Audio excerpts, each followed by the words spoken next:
Okay, I had a dream that one of my students turned in a communist manifesto instead of a short story, and I was just like, oh my god, what am I gonna do?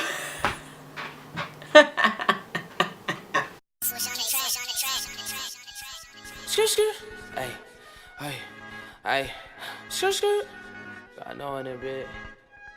Hey. North side coolin' shorty, yeah, that's right. Hi, today is day 9, and I don't have a lot to say today. I taught my students 3 types of arcs in a story.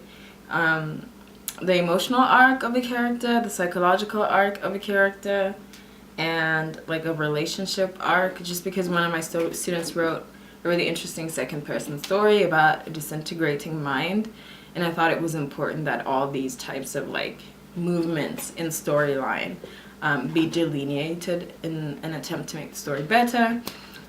And one of my other students wrote a short story about that had to do with global warming, which is really hard to do, and I very rarely see that. And I remember this excellent article, I think it was in The Guardian 3 years ago, I think, about how Western literature is failing because it doesn't address global warming. Or someone had this opinion that any piece of fiction that doesn't address global warming is like delusional or something like that. I thought that was really interesting. I'll try to find the article and share it.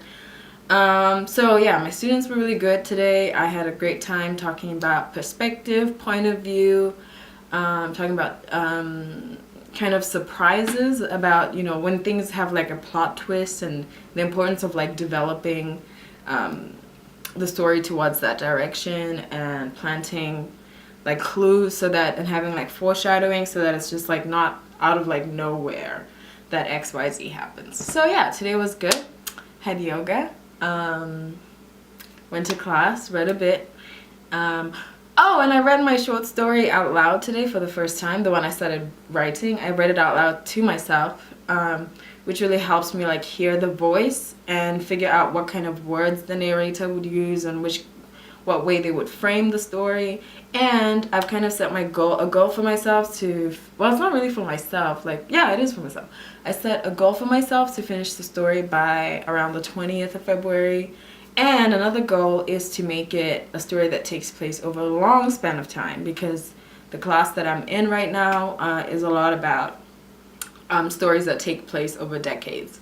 So that will be a challenge. I've never written a story that long before. I've never written a story set in Swaziland, and I have to finish it in like 8 days. Yay! Okay. I'm excited. I like challenges and deadlines, and that's why I started this vlog. So thank you for watching. See you tomorrow. Bye. And my ex keep calling, sweater, she be in the way. And I need a thick red bone, shorty where I lay. Bad bit in LA, tell me